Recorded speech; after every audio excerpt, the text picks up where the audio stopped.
Captain Ji-won pressed her face against the cold metal of the observation window. The endless black of space stretched before her ship, but something was different today, something that made her heart beat faster in her chest. She had been exploring space for over 20 years, but nothing had ever made her feel like this. The object floating in the darkness ahead was not natural. It was clearly made by someone or something intelligent. The metal surface gleamed despite being covered in thick layers of ice that had formed over countless years of drifting through the cold void between stars. Strange symbols were carved deep into its surface, symbols that looked almost familiar but were unlike anything in the galactic databases. Her ship, the Starfall, was a research vessel belonging to the Velkari Republic. The Velkari were a peaceful race who spent their lives exploring the galaxy and discovering new worlds. They had found many dead civilizations over the centuries, but this was different. This felt important in a way that made Ji-won's skin crawl with excitement and fear. Behind her, the bridge crew worked quietly at their stations. The soft blue lights of their instruments cast strange shadows on their alien faces. Taeyeon, the science officer, moved his tentacles across his control panel with practiced ease. His large eyes were fixed on the readings that streamed across his screens. Captain, the energy readings from that object are impossible, Taeyeon said without looking up from his work. His voice carried the musical quality that all his species had when they were excited or nervous. Whatever is inside that thing has been powered for a very long time, much longer than should be possible. Ji-won turned away from the window and walked to the center of the bridge. Her boots made soft clicking sounds on the metal floor. The bridge was quiet except for the gentle humming of the ship's engines and the soft beeping of various instruments. The crew was waiting for her orders. How long do you think it has been out there? She asked. Taeyeon manipulated his controls and several holographic displays appeared in the air above his station. The numbers and charts meant nothing to most of the crew, but Taeyeon read them like a book. His tentacles moved faster as he worked through the calculations based on the ice formation and the decay of radioactive elements in the surrounding debris. I estimate at least 10,000 years, Captain, maybe more. The power source inside is still active after all this time. That should not be possible with any known technology. Navigator Haiwan looked up from her station. Her blue skin was pale with worry. Captain, we should be careful. Unknown technology from dead civilizations can be dangerous. We have protocols for situations like this. Ji-won knew the protocols well. Any discovery of unknown technology was supposed to be reported to the Republic immediately. A team of specialists would be sent to investigate while the discovering ship waited at a safe distance, but something about this object called to her. It felt important in a way that made her want to ignore the rules. Dr. Minju entered the bridge from the medical bay. Her forearms carried various scanning devices and her 4 eyes were bright with curiosity. She was the chief medical officer and the most experienced xenobiologist on the ship.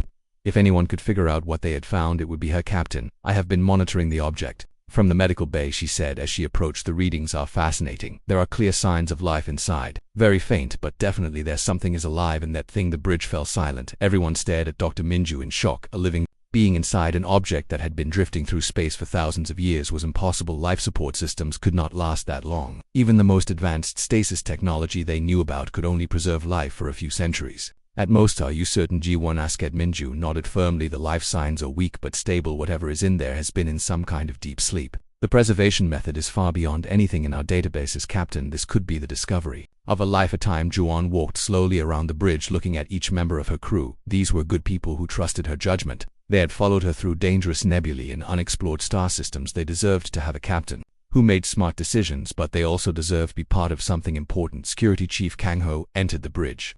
His heavy footsteps announced his arrival before anyone saw him. He was from a warrior species, and his people were known for being careful and suspicious. His hand rested on his weapon as he approached the captain. Captain, I have been monitoring communications traffic in this sector. There have been reports of hunter ships in nearby systems. The Karath Empire has been expanding their slave operations. They might be drawn to the energy signatures from that object. The Karath Empire was bad news for everyone.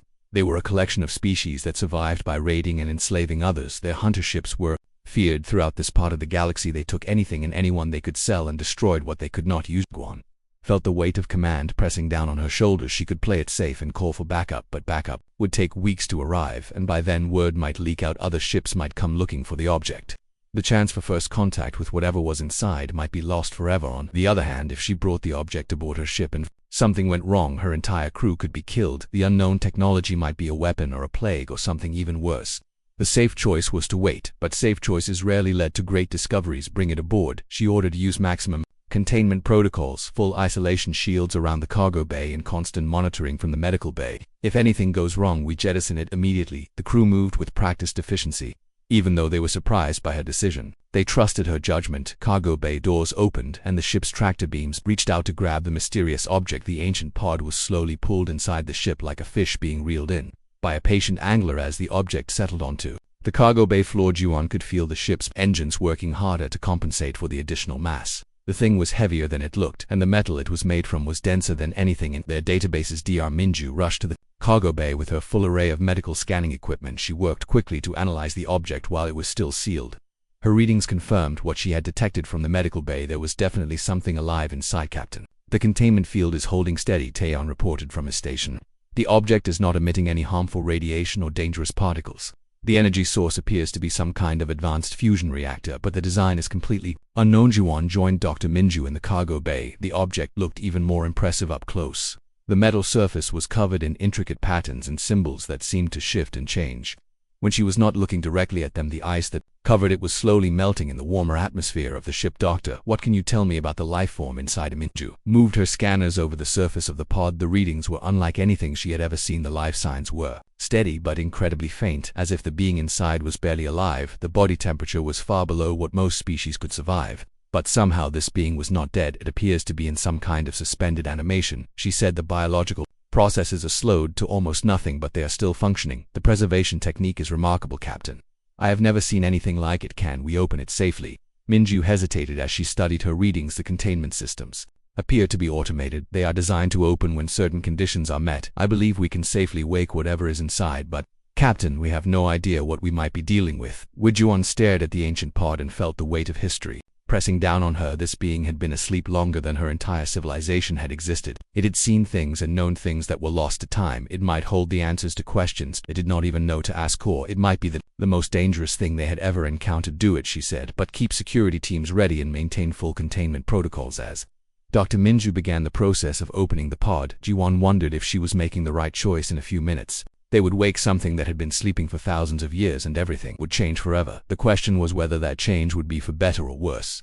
Steam hissed out from the ancient pod as the seals began to break. After thousands of years, Dr. Minju stepped back as white vapor filled the cargo bay. The automated systems were working perfectly despite their incredible age. Whatever civilization had built this technology, they had been masters of engineering. Captain Ji-won watched from behind the safety barrier as the top of the pod slowly opened. Ancient mechanisms moved with silent precision, revealing the carrier for the first time in millennia. The crew held their breath, waiting to see what had been sleeping in the darkness between stars inside the pod. Lay a being unlike anything in their galactic databases. It was tall, much taller than any Valkyrie, with pale skin that looked almost white in the ship's lighting. Strange dark fur covered the top of its head in a pattern that seemed both wild and organized. The creature had 2 arms and 2 legs just like many species, but there was something different about the proportion. Shocking of all, the being had only 2 eyes. They were closed, but even in sleep there was something powerful about the face. Something that suggested intelligence and strength beyond what the peaceful appearance might indicate. The creature wore simple clothing made from materials that none of them recognized. Dr. Minju moved her scanners over the sleeping form while staying well outside the containment field. The readings were fascinating and terrifying at the same time. The being's cellular structure was similar to carbon-based life forms, but there were differences that made no sense according to known biology. Captain, the brain activity is incredible, she whispered. Her 4 eyes were wide with amazement. Even in this deep sleep state, the neural pathways are more active than most species when they are fully awake. The complexity is beyond anything I have ever studied. Security Chief Kang Ho positioned his team around the cargo bay entrance. Each warrior had their weapons ready, but not raised. They were prepared for anything but hoping for peaceful contact. The tension in the air was thick enough to cut with a blade. Suddenly, without any warning, the creature's eyes snapped open. They were a brilliant blue color that seemed to glow with inner light. The being sat up in one smooth motion, showing no sign of weakness or confusion. Despite having been asleep for thousands of years, those piercing blue eyes looked around the cargo bay, taking in every detail with startling intelligence. The universal translator struggled to process the first sounds that came from the being's throat. The language was completely unknown and seemed to contain sounds that most species could not make. After a few moments, the system managed to create a rough translation. Where am I? The creature asked. His voice was deep and carried a strange quality that made everyone who heard it pay attention. There was power in that voice, even though he spoke quietly. Captain Ji-won stepped forward. Slowly, with her hands visible and empty, she had conducted first contact procedures many times before, but never with someone who had been asleep for millennia. The protocols seemed inadequate for this situation. You are safe, she said, carefully using the calm voice she had perfected over years of diplomatic contact. I am Captain Ji-won of the Valkyrie Republic. We found your pod drifting in space and brought you aboard our ship, the Starfall. What is your name? The being studied her with those intense blue eyes. She felt like he was looking right through her, seeing things that she did not even know about herself. After a long moment, he rubbed his head with one hand and spoke again. My name is Doyen, he said slowly, as if the words were difficult To remember the name sounded strange when filtered through the translator, but there was something musical about it. How long was I asleep? Darminju stepped forward with her medical scanner still running. The readings were becoming more interesting. By the moment, based on our analysis of your pod and the surrounding space debris, you have been in suspended animation for approximately 12,000 years. Do you remember what happened before you went to sleep? Doyen's face changed when he heard the number 12,000 years. It was as if a great weight had settled on his shoulders. His blue eyes became distant and sad as memories that had been locked away began to surface. The change in his expression made everyone in the cargo bay feel uneasy. The war, he said quietly. We were losing badly. The devourers were consuming everything in their path, planet after planet, system after system. Nothing we tried could stop them. The council made the decision to put volunteers into deep sleep pods. We hoped that someone would find us when the galaxy was safe again. He looked around at the alien faces staring at him with curiosity and concern. These beings were nothing like the species he remembered from before the war, but they had saved him and brought him back to life. They deserved to know the truth. I guess the plan worked, he continued, but his voice carried doubt. We were supposed to wake up when sensors detected friendly life forms nearby, but I never expected to sleep for so long. What happened to the devourers? Did someone finally manage to stop them? The name devourers sent chills through everyone who heard it. Ancient legends spoke of mechanical beings that consumed entire star systems, but most people believed that were just stories told to frighten children. The idea that they had been real and had fought a war against this being's people was terrifying. Captain Jiwan exchanged glances with her senior officers. None of them had ever heard of the devourers as anything more than myths. The galactic databases contained no records of any species matching that description in the known history of their region of space. We have no records of any species called devourers in our historical databases, she said gently. Our civilization has been exploring space for over 2,000 years and we have never encountered anything matching that description. Doyen stared at her in shock. You don't know about them? He asked. How is that possible? They were everywhere. They had consumed half the galaxy by the time I went to sleep. They were the greatest threat the universe had ever known before anyone could respond. Alarms began blaring throughout the ship. The sound was deafening in the enclosed space of the cargo bay. Red warning lights bathed everything in an ominous glow that made the ancient symbols on Doyen's pod seem to pulse with life. Tahian's voice crackled over the intercom system. Captain, we have massive energy signatures approaching our position. 20 ships of unknown configuration. They dropped out of hyperspace less than a minute ago and they are not responding to our communication attempts. Captain Jiwan felt her blood turn cold. 20 unknown ships was not good news in this part of space. The Korath Empire had been expanding their operations and their hunter fleets were always looking for new sources of slaves and salvage. Stay with our guest, she ordered Security Chief Kangho. Make sure he is safe, but do not let him leave this bay until we know what we are dealing with. As she rushed toward the bridge, Doyen called out to her. Wait, Captain, those ships, can I see them? I might be able to help. Jiwan paused at the cargo bay entrance. There was something in his voice that made her want to listen, something that suggested he knew more about dangerous situations than most people. But she also had a responsibility to her crew. I will send you the visual feed, she decided. You can watch from here, but you stay in containment until we know more about you and about them. On the main screen in the cargo bay, images appeared showing the ships that had just arrived. They were sleek and black with angular designs that looked predatory. Red lights pulsed along their hulls like veins carrying poisoned blood. The ships moved with purpose and confidence as if they owned the space around them. Doyen's face went pale when he saw the ships. His blue eyes widened with recognition and something that looked like fear. Those ships, he said quietly, they look like devourer technology. The design is modified, but the core structure is the same. That is impossible, Jiwan said over the intercom. The devourers are myths. They never existed. No, Doyen's voice carried absolute certainty. They were very real, and if these ships are using their technology, then some part of them survived the war. That means the galaxy is not safe at all.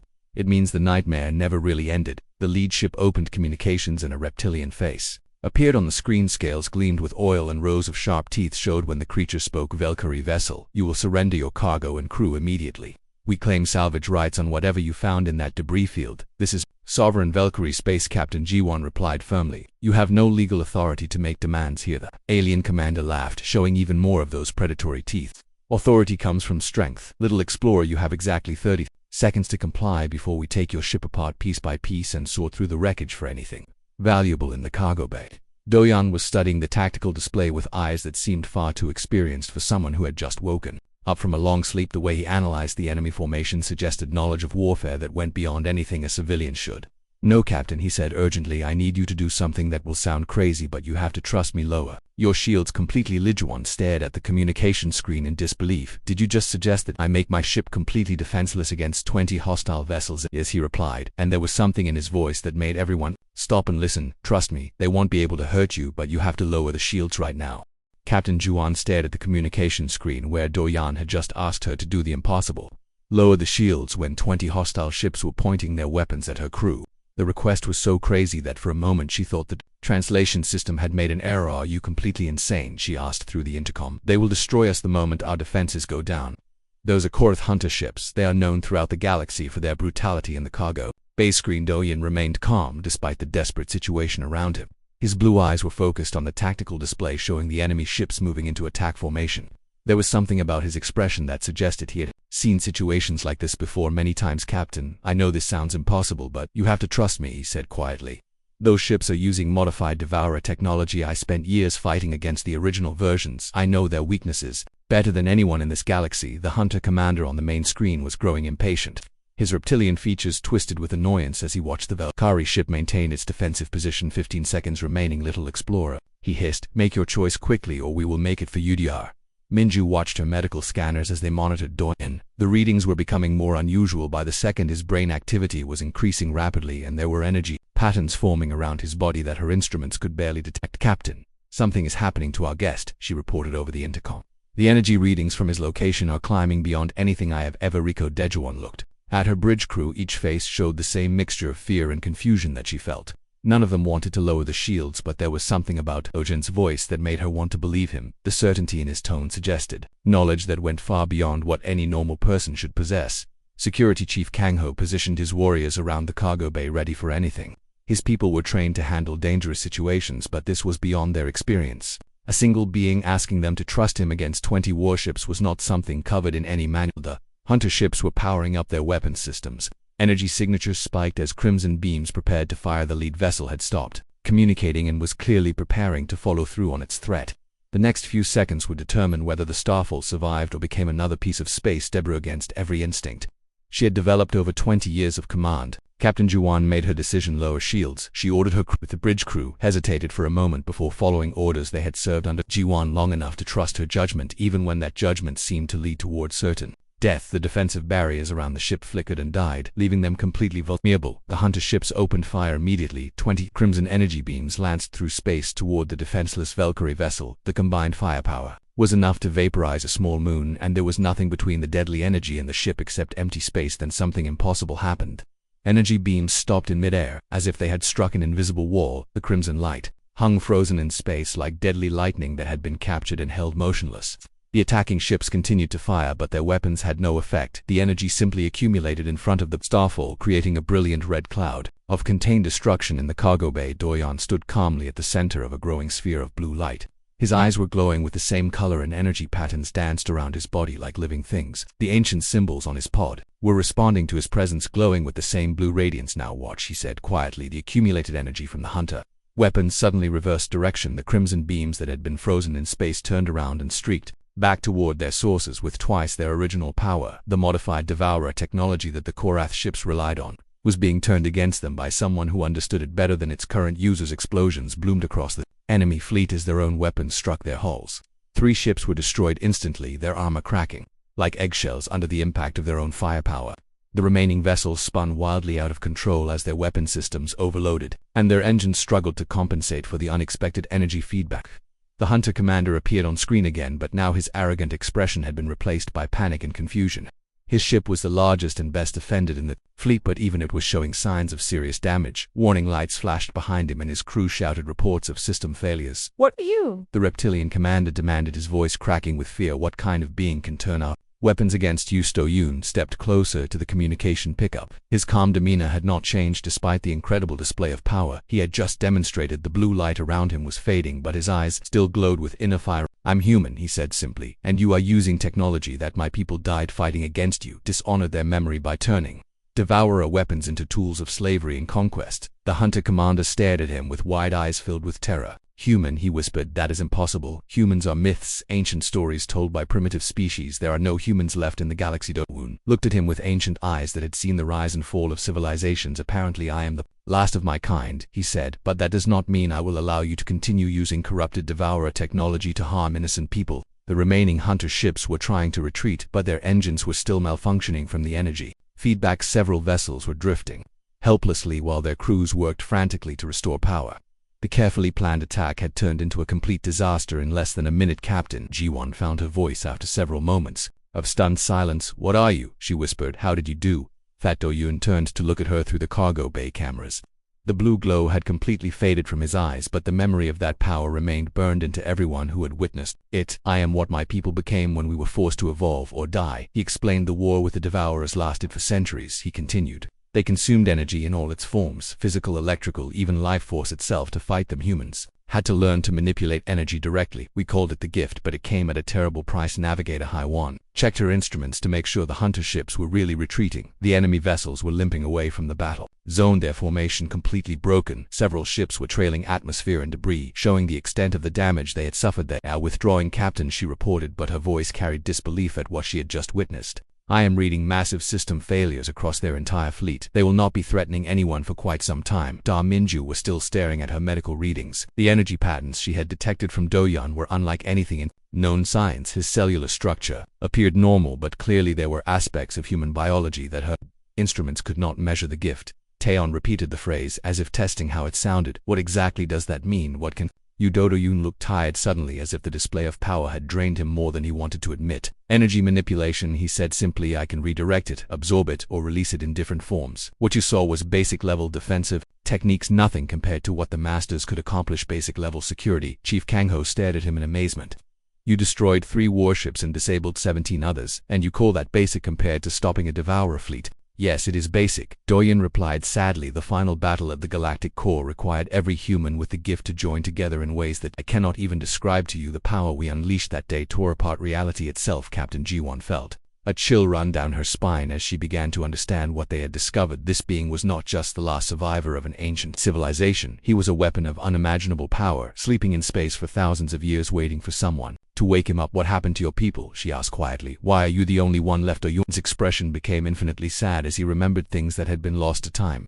"The gift required balance," he explained. "To wield such power, we had to sacrifice other things. Our ability to reproduce normally was the first thing we lost. Then our natural lifespans began to shorten. The Devourers were stopped, but the cost was everything we were as a species," he continued. "By the time the war ended, there were only a few dozen humans left alive. The council decided to put 12 of us into deep sleep, hoping that someday the galaxy would need protectors again." He looked around the cargo bay at the alien faces watching him through cameras and screens. "I suppose that day has finally come." Dr. Minju had never seen readings like the ones coming from her medical scanners. Every instrument she pointed at Do-yeon showed results that challenged everything she knew about biology and physics. His cellular structure appeared completely normal for a carbon-based life form, but his brain activity was beyond anything she had recorded in 20 years of studying alien species. "Captain, I need to show you something," she said over the intercom. "The neural pathways in his brain are firing in patterns that should not be possible according to known science. The energy output from his nervous system is measurable on instruments designed to detect starship engines." Captain Ji-won had moved to the medical bay to review the scans herself. The data was incredible and frightening at the same time. Do-yeon appeared to be a normal biological being, but the energy readings suggested something far more complex was happening inside his body. In the cargo bay, Do-yeon sat patiently on the edge of his ancient pod, answering questions from the crew through the communication system. He seemed tired after the battle with the hunter ships, but willing to explain what he could about his people and their history. "Humans were not always like this," he said in response to their questions about his abilities. "We were just another species trying to survive in a dangerous galaxy, but the Devourers changed everything. They forced us to become something we never wanted to." Bataillon leaned forward at his science station. The readings from the cargo bay were still showing unusual energy patterns, even though Do-yeon appeared to be resting. "Can you explain how this gift works?" he asked. "What exactly are you doing when you manipulate energy?" Haiyan considered the question carefully, as if trying to find words that could explain something beyond normal understanding. "Imagine that everything in the universe is connected by invisible threads," he said.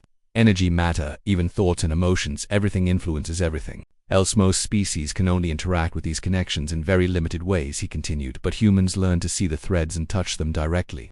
We could redirect the flow of energy from one place to another, or change its form entirely." Minju checked her readings again. The brain activity was increasing as Do-yeon spoke about his abilities, as if thinking about the gift was enough to activate it. The energy patterns were becoming more complex, and she could detect fields forming around his body. "That is how you turned their weapons against them," Captain Ji-won said, with growing understanding. "You redirected the energy from their beams back toward their ships." "Exactly," Do-yeon nodded. "The Korath ships were using modified Devourer technology, which was designed to consume and redirect energy. It was actually easier to turn their weapons against them than it would have been to stop Conventional Weapon Security Chief Kang Ho had been listening to the conversation with growing concern. His warrior instincts told him that Doyan was the most dangerous being he had ever encountered, but his actions suggested someone who wanted to protect rather than destroy. "How many others like you are still out there?" he asked. "Are there other humans sleeping in space, waiting to wake up?" Doyan's expression became sad as he thought about his lost people. "The council selected 12 of us for the Deep Sleep Project," he said. "We were chosen because we had the strongest connection to the gift and the best chance of surviving the long journey through time. I do not know if any of the others are still alive," he continued. "The pods were launched in different directions across the galaxy so that at least one of us might be found. If the galaxy ever needed protection again." Navigator Haiwan looked up from her charts. "I have been searching our databases for any records of similar objects found in other sectors," she reported. "There have been several discoveries of unknown pods over the past few centuries, but most were classified by military forces." "That makes sense," Doyan said quietly. "Military leaders would want to study anything that might be a weapon. They probably do not understand what they found, but they would recognize the potential danger." The conversation was interrupted by another alarm from the bridge, but this time it was not the red alert of approaching enemies. Instead, it was the yellow warning that indicated unusual sensor readings in their immediate area. "We are detecting massive energy buildup from the hunter ships," Taeyeon reported. "The remaining vessels have formed a defensive circle around us, and they are charging some kind of super weapon." In the main screen, the damaged Korath ships had managed to restore enough power to regroup. Despite their losses, they were not giving up the fight. The ships had arranged themselves in a perfect circle around the starfall, and energy was building between them, creating a web of crackling red lightning. Stood up as he saw the formation on the cargo bay screen. His calm expression shifted to something more serious. "A containment field," he said grimly. "They plan to capture us alive, probably to study the human they found." Captain Giwon felt ice in her veins as she realized what was happening. The Koroth Empire was known for taking prisoners to sell as slaves, but they were also known for conducting experiments on unusual species.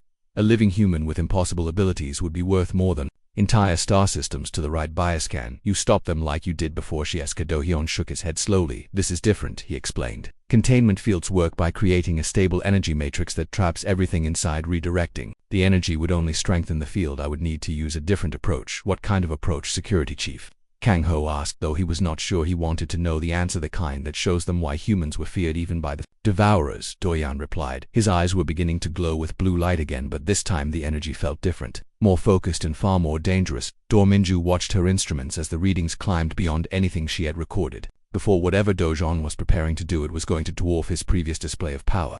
The energy patterns forming around him were so complex that her scanners could barely track them. "Captain, I recommend moving all non-essential personnel away from the cargo bay," she said urgently. "The energy levels are approaching critical thresholds." The hunter ships completed their formation, and the containment field activated. Red energy barriers sprang up around the starfall, trapping the ship. In a cage of crackling force, the Valkyrie engines strained against the field but could not break free. Inside the cargo bay, Doyan was surrounded by a growing sphere of blue light that pulsed with each heartbeat. The ancient symbols on his pod were glowing so brightly that they hurt to look at. Directly, the air itself seemed to be vibrating with barely contained power.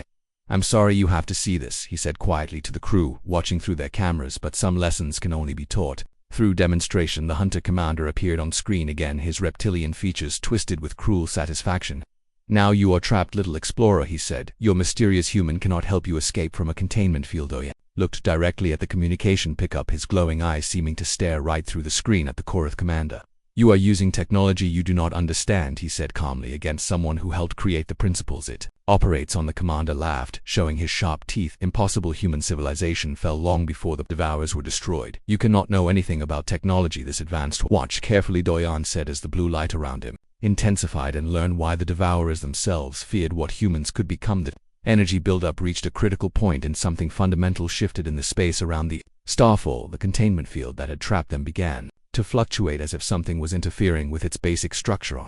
The hunter ship's alarms began sounding as their instruments detected energy patterns that should not exist. The containment field was not just being attacked, it was being rewritten at the quantum level by someone who understood the underlying physics better than the beings who built it. "What is happening?" the hunter commander demanded as his ship shook from energy. "Feedback you are about to learn," Do-yeon replied. "Why humans were chosen to be the guardians of the galaxy." The space around the starfall erupted in light that seemed to come from everywhere and nowhere at once. Do-yeon stood at the center of the cargo bay, surrounded by energy so bright that the ship's cameras had to adjust their settings to prevent damage to their sensors. The blue radiance was not just light, it was pure power, made visible. Captain Ji-won watched from the bridge as impossible things happened around her ship. The hunter containment field did not break or overload. Instead, it simply stopped. existing as if someone had reached into reality and deleted it from the universe. The red energy barriers flickered once and then vanished completely. The 20 Koroth ships found themselves free-floating in space with their carefully planned trap reduced to nothing. Their instruments showed readings that made no sense, energy signatures that violated several laws of physics and power levels that should have required the output of a small star warning. To all vessels, Doyon's voice somehow carried across the vacuum of space without using radio waves or any other known method of communication. Every ship in the area heard him clearly, as if he was speaking directly into their minds. "You are in violation of galactic sanctuary laws established." After the Devourer wore, the Hunter commander stared at his communication screen in terror.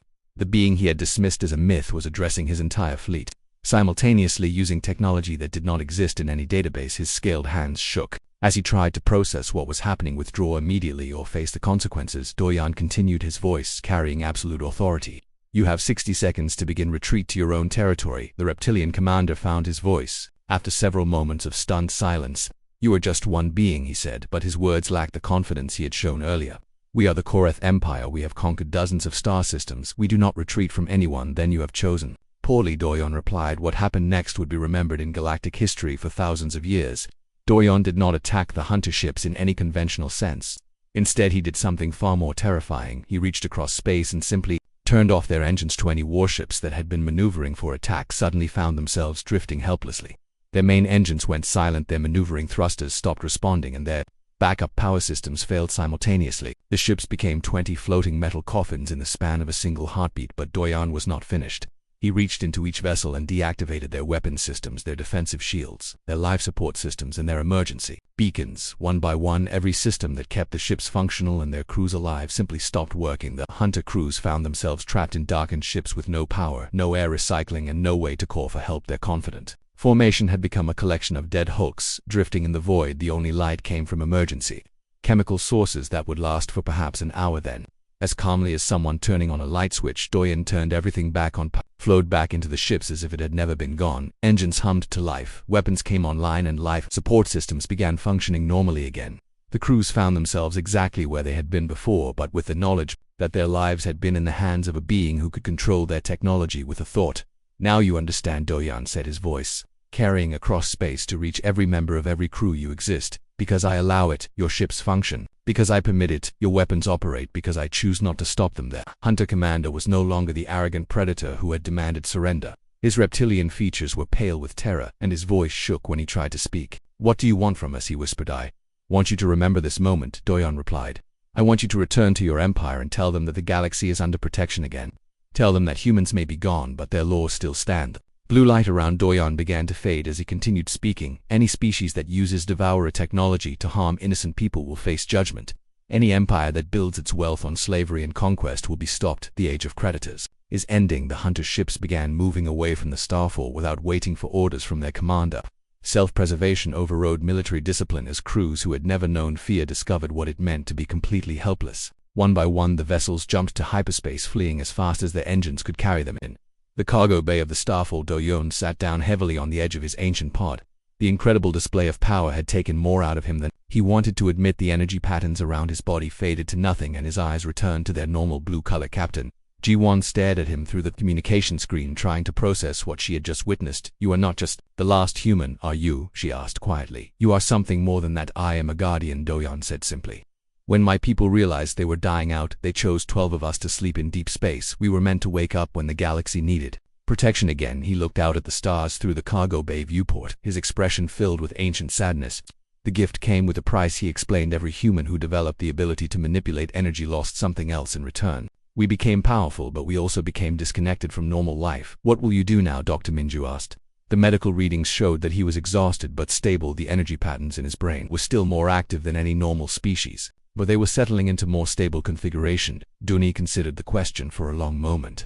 "I will do what I was trained to do," he said finally. "Protect the innocent, stop the predators, and maybe learn what this new galaxy has become." The crew of the Starfall had been through the most incredible experience of their lives. They had discovered a living legend, awakened a being of unimaginable power, and witnessed the end of a threat that could have destroyed them all. But more than that, they had found a friend. Captain G1 made a decision that would change the course of galactic history. Would you consider staying with us? She asked. The Valkyrie Republic could use someone with your abilities, and you could use friends in this. New Age Dorian smiled for the first time since awakening. It was a purely human expression that somehow translated across species barriers, making everyone who saw it feel warm and hopeful. After 12,000 years alone, he said, having friends sounds perfect. As the Starfall continued its journey through space, carrying its impossible passenger toward adventures yet unknown, one thing was certain: the galaxy had just become a much safer place. The age of predators was ending, and the age of guardians had begun. Somewhere in the dark between stars, 11 other pods drifted silently through the void. Ancient technology kept their occupants in perfect suspended animation, waiting for the day when they too might be needed. Each pod carried a guardian, someone who had sacrificed everything human about themselves to protect a galaxy that had forgotten they ever existed. But now one was awake, and the others would not sleep forever. The humans were gone, but their promise to protect the innocent lived on in 12 beings who had chosen duty over death and service over survival. A legend of the Guardians had begun, and the galaxy would never be the same.